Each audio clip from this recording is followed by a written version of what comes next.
dipersembahkan oleh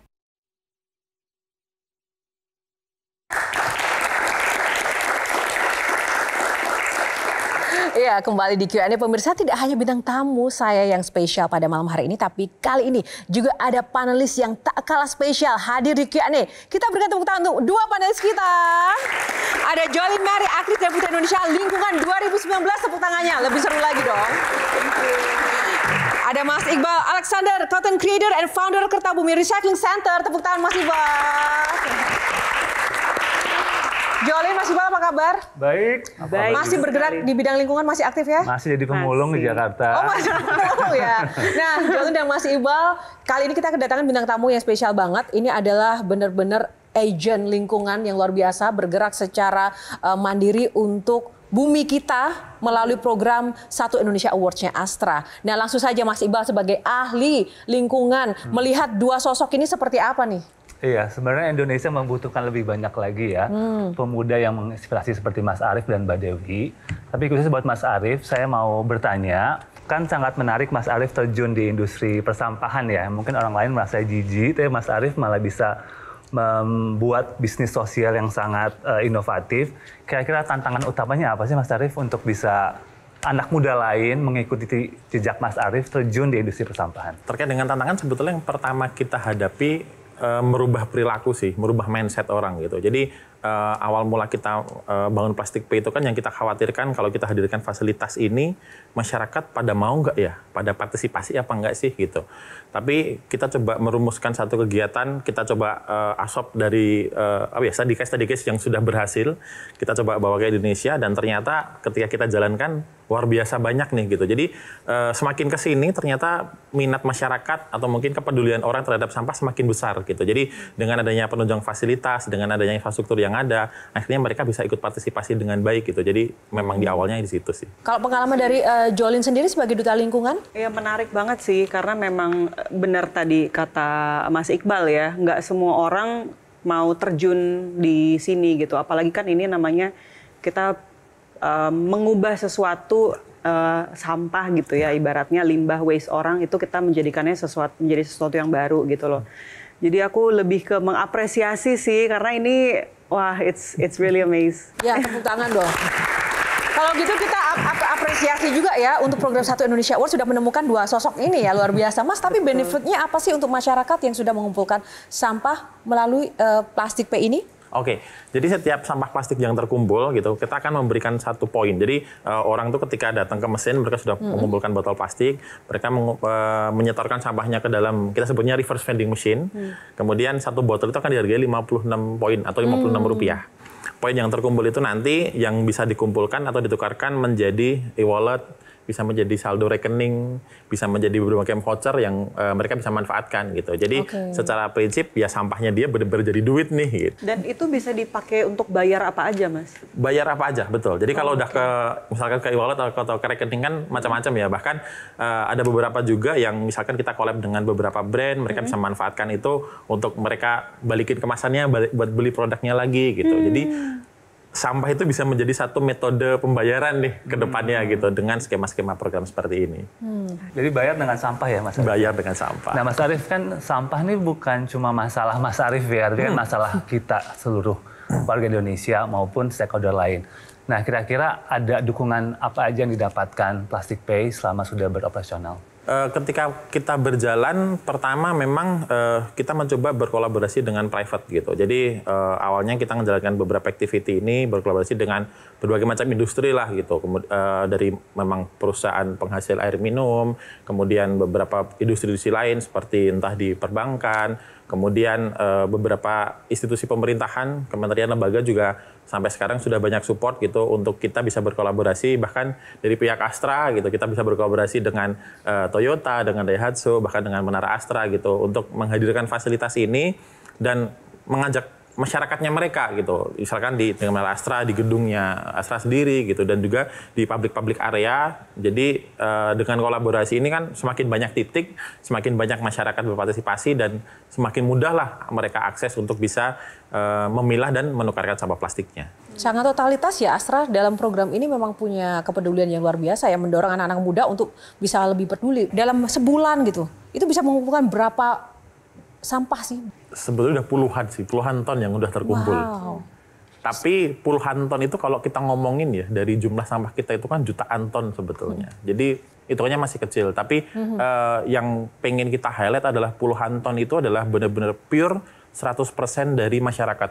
Jadi kepedulian orang yang mereka mau memilah, mereka mau datang dengan jerih payah, datang ke mall nih bawa 2 tas, nukerin sampah plastiknya. Wow, kalau Jolin gimana? Karena kan juga pernah melakukan ya, bahkan punya produk juga, daur ulang sampah. Ya, memang itu salah satu tantangan ya, salah satu challenge di Indonesia karena memang mungkin belum banyak yang aware mengenai masalah recycle, upcycling dan lain-lain gitu. Tapi memang sekarang karena ada heroes, warrior kita ini, akhirnya ya mungkin sekarang masyarakat jadi lebih aware dan lebih peduli gitu. Tapi Kak Yohana, aku tuh sebenarnya pengen tanya gitu, apa yang membuat Mas Arief tuh tiba-tiba tuh mau pivot ke bidang lingkungan gitu loh. Itu kan butuh kepedulian yang sangat besar gitu kan. Effort dan resiko. Effort, bener. Pendapatan khususnya ya. Sebetulnya seperti yang tadi kita sempat sampaikan, yang ngomongin keresahan sih gitu. Jadi ngomongin sampah kita memang luar biasa gede gitu.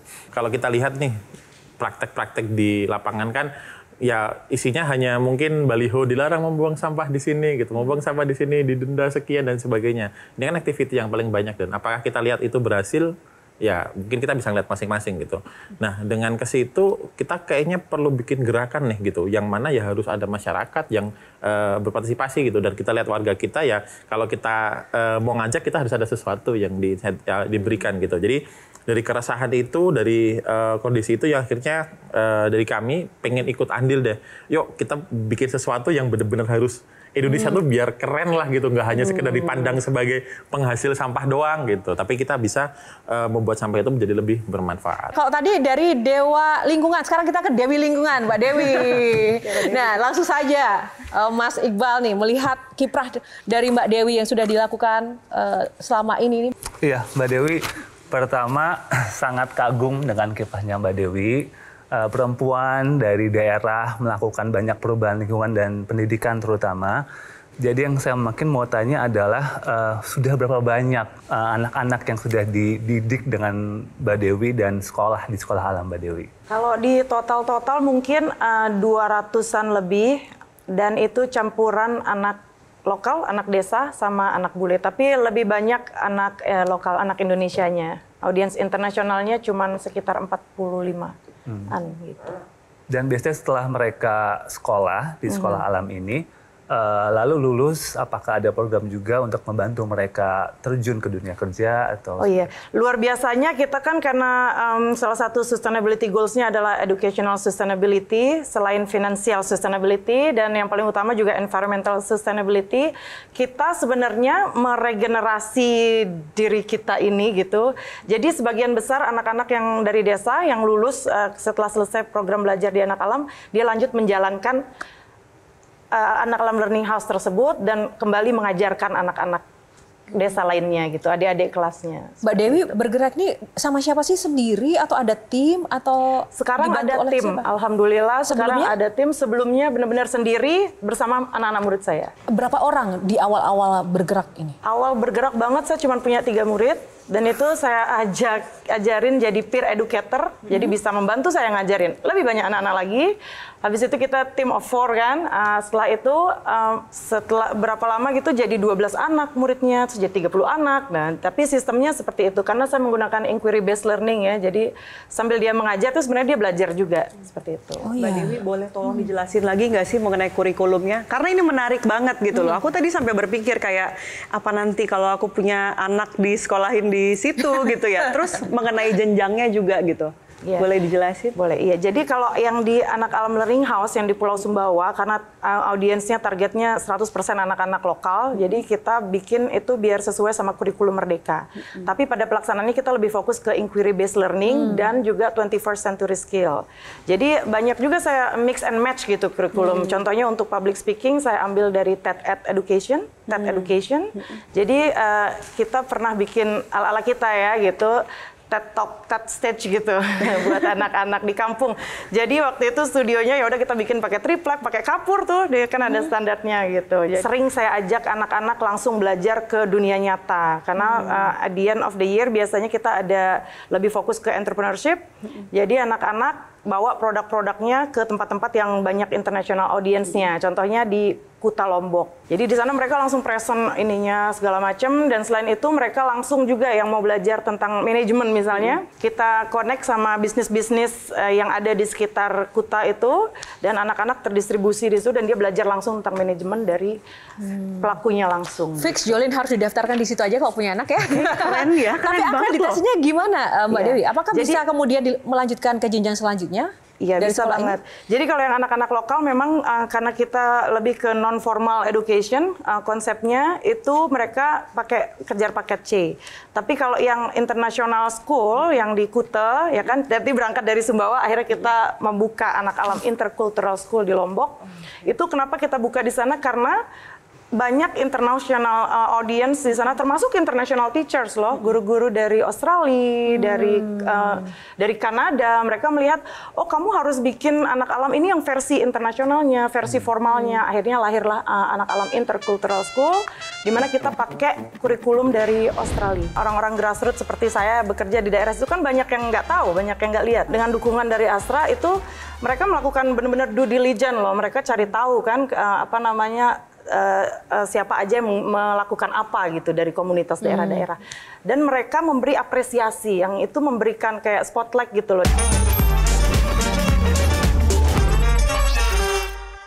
Jelajahi cara baru mendapatkan informasi. Download Metro TV Extend sekarang.